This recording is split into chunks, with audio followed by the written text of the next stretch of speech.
Закулисье реальности. Именно такое название получил недавно вышедший фильм от Кейн Парсона, пожалуй, одного из самых ярких творцов этой интернет-вселенной, в оригинале именуемый Backrooms. Фильм вышел, безусловно, интересным. Более того, есть в нем один для меня лично неоспоримо редкий плюс в подобного жанра фильмах, о котором я бы хотел поведать вам сегодня в ролике. Всем привет, у микрофона снова Трикстер, и как считаете лично вы, в чем феномен Бэкрумса? На самом деле, вопрос, который я вам только что озвучил, куда глубже и конструктивнее, чем вам может показаться на первый взгляд. На этом уровне нам прежде всего нужно разобраться с тем, что такое закулисье. А оно появилось в относительно позднее время, относительно самых известных крипипаст или вселенных с необычным хоррор-сеттингом. В 2019 году был сделан пост на форуме 4chan с подписью «Присылайте тревожные изображения», создающие ощущение, будто с ними что-то не так. И справедливости ради, изображение, подкрепленное автором, действительно было способно вызвать тревогу. Всего одна фотография желтых коридоров, и этого было достаточно, чтобы вызвать в человеке чувство неестественности, чувство неправильности этого места. Именно таким образом и работает закулисье. Через передачу эту порой непостижимой лиминальности уже известных нам пространств. Места, что повторяют себя достаточно долго, но при этом не столь четко, чтобы классифицировать их в привычном понимании. Больше походя на какой-то психологический эксперимент, наподобие теста Роршаха, где вместо узоров зрителю предлагается выбирать среди десятков и сотен интересных уровней. Уверен, на этом моменте не столь ознакомленному числу из вас может показаться, что о каком десятке уровней идет речь, если даже в оригинале по сути была всего одна фотография. А это уже дело разделения канона на вики-канон и канон Кейна, который он придумал в своем сериале у себя на канале. Конкретного канона в Бэкрумсе по сути нету и навряд ли когда-то будет, несмотря на кучу интересных прописанных левелов со своими сущностями, условиями и абсолютно разной атмосферой. Связано это с тем, в чем, как по мне, закулисье максимально хорошо и справедливо поступает с вами.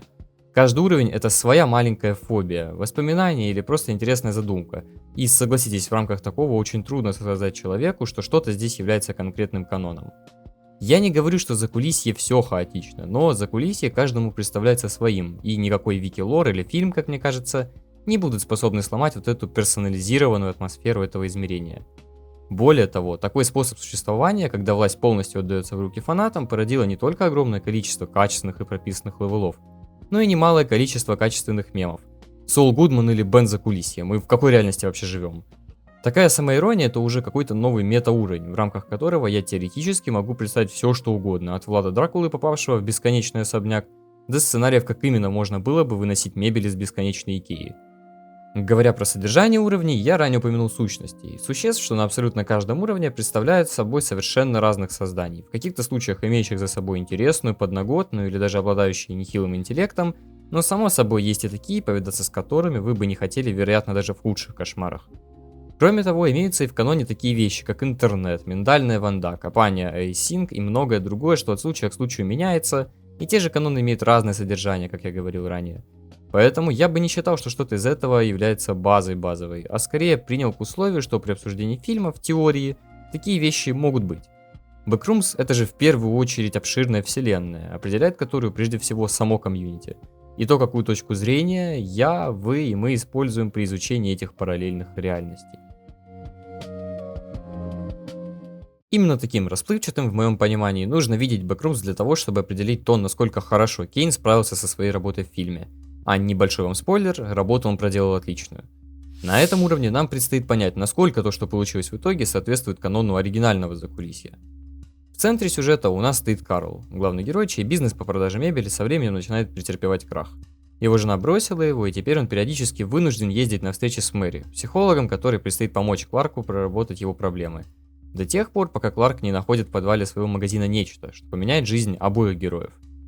Примерно так можно описать синопсис фильма, и начать его обсуждение наверняка стоило бы с того, как Парсон идеально смог передать эстетику лиминальности. Весь фильм, даже вне рамок самого закулисья реальности, срежиссирован как будто неестественно и бесконечно. Каждая парковка, каждая улица, каждый дом, здесь буквально все места сделаны чересчур контрастно и ярко, так, как будто сама наша реальность уже является каким-то из уровней.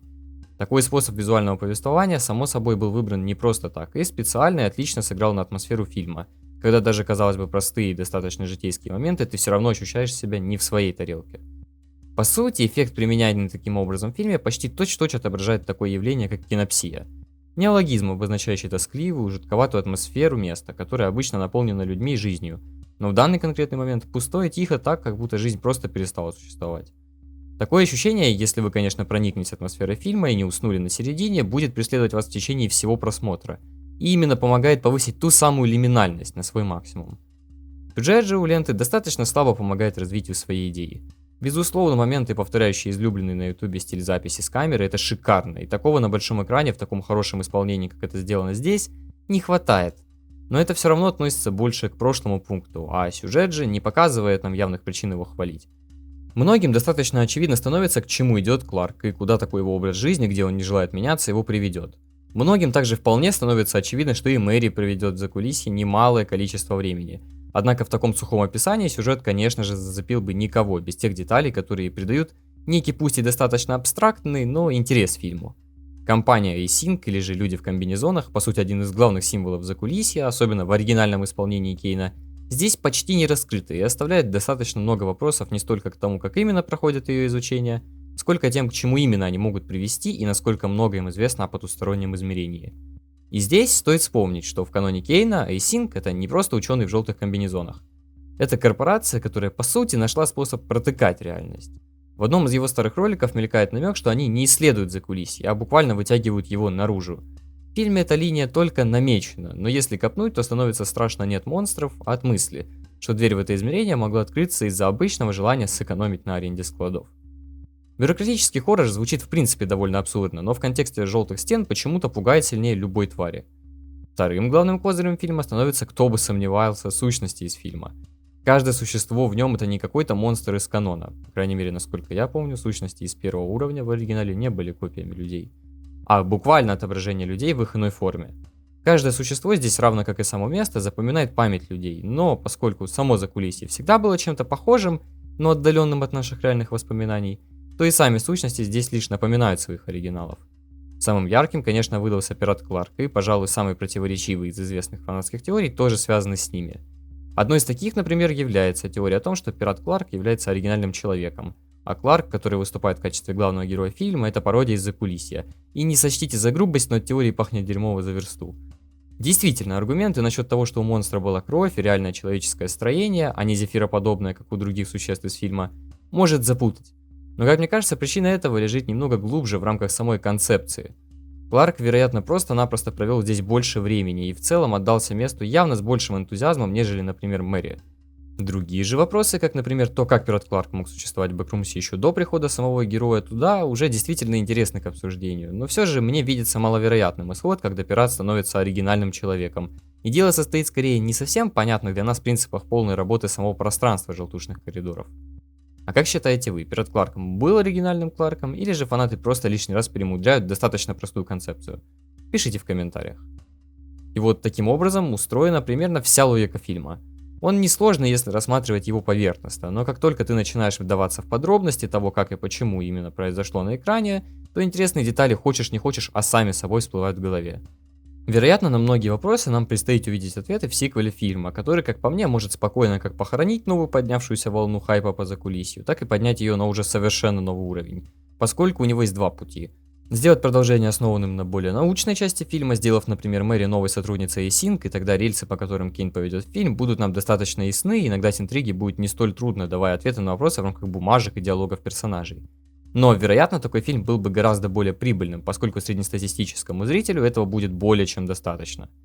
Либо же есть второй путь, при котором Кейн вообще отчасти проигнорирует события первой части, лишь кусками ссылаясь на них. Тем временем в течение сюжета двигая закулисье под тем же рельсом изучения неизвестных мест, но уже от новых лиц. При этом, чтобы не повторять сюжет, переведя нас на другой левел, и все-таки немного разнообразив сюжетную линию, повествованием про A-Sync, но не как основной линии, а побочной, помогающей прибавить интереса к просмотру у зрителя. Среди этих двух вариантов мне бы хотелось видеть, конечно же, второй, дабы эмоции, которые так отлично передает фильм, могли сохраниться и во второй части.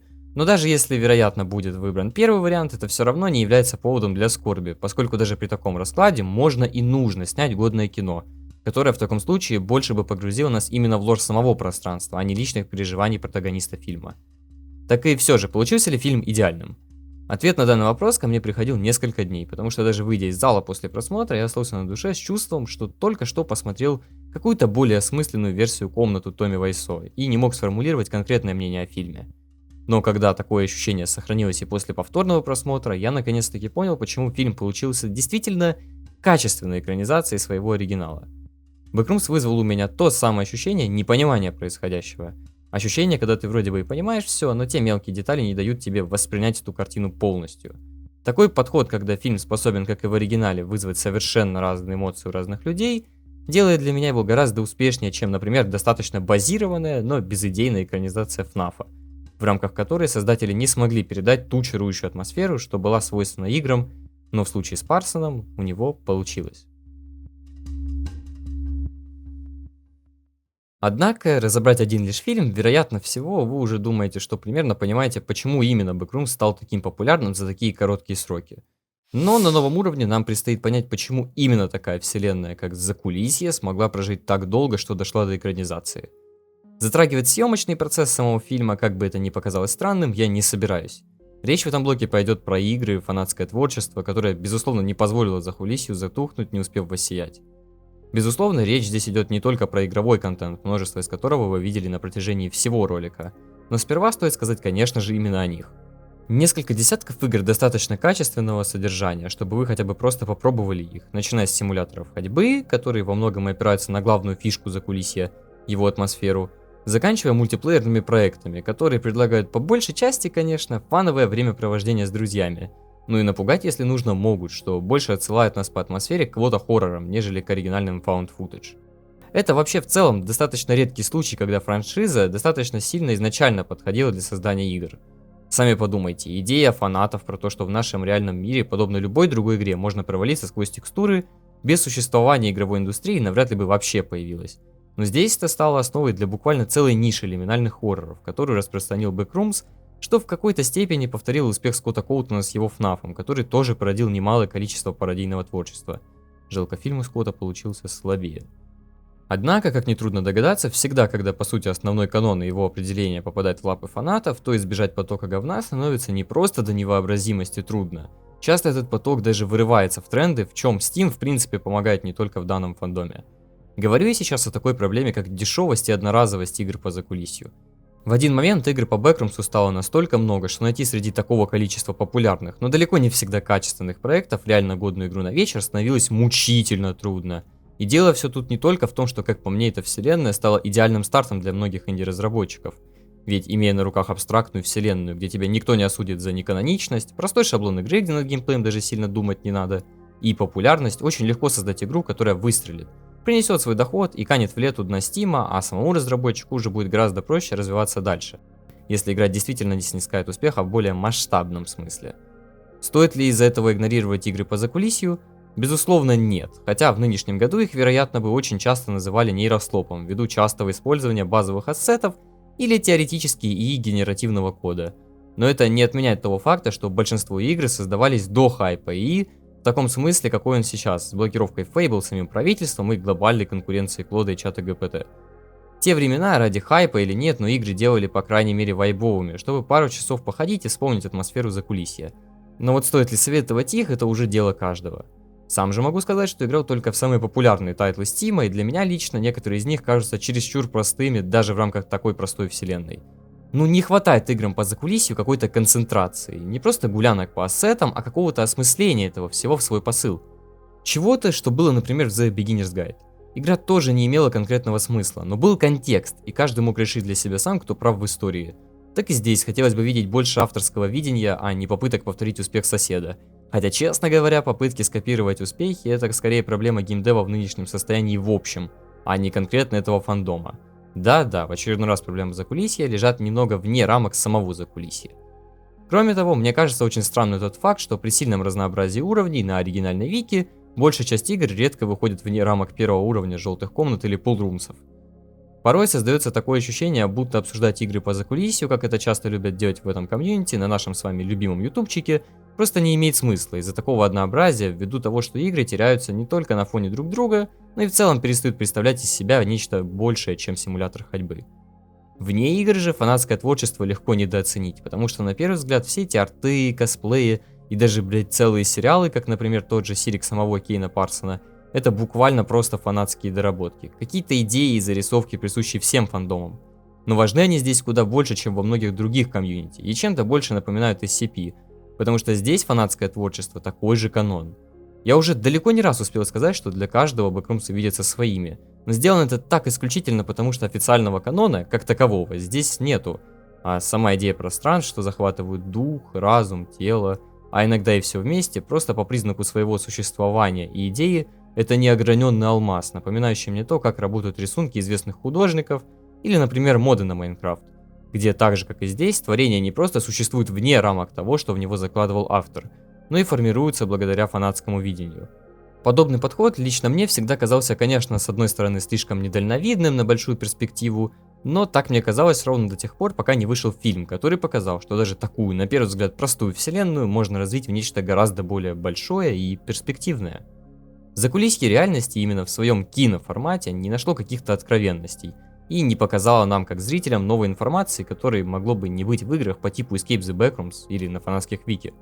Но оно показало то, чем является оригинальная франшиза, и в любом случае ознакомило гораздо больше людей, именно массовой аудитории, о том, что такая вселенная вообще существует. И может быть крутой вне фанатских статей и плейсов в Роблоксе, а это, знаете ли, уже достаточно высокий уровень. Закулисье ничем бы не стало без своего достаточно смиренного и готового общаться комьюнити, и хоть большая часть его успеха лежит в основе, без фанатов мне было бы трудно представить, во что вылилась бы вся эта затея. Так и все же, в чем феномен закулисья реальности? Как по мне, то суть лежит в ощущениях от того, как именно вы воспринимаете и относитесь к данной вселенной. Если вы любите копаться в различных уровнях, то и дело не столько затрагивая нервы, сколько задумываясь над смыслом того, что вы сейчас делаете, то вам данная реальность понравится. Но если же вы из реальности, где вам больше нравятся динамичные миры, то советовал бы лучше присмотреться к другим вселенным в том же жанре.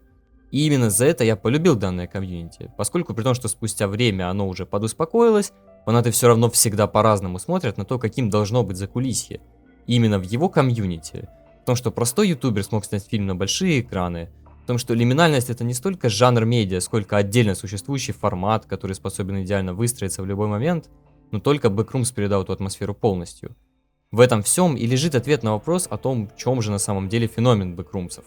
Закулисье нашей с вами реальности, которая хранит все наши воспоминания и периодически то и дело напоминает о себе.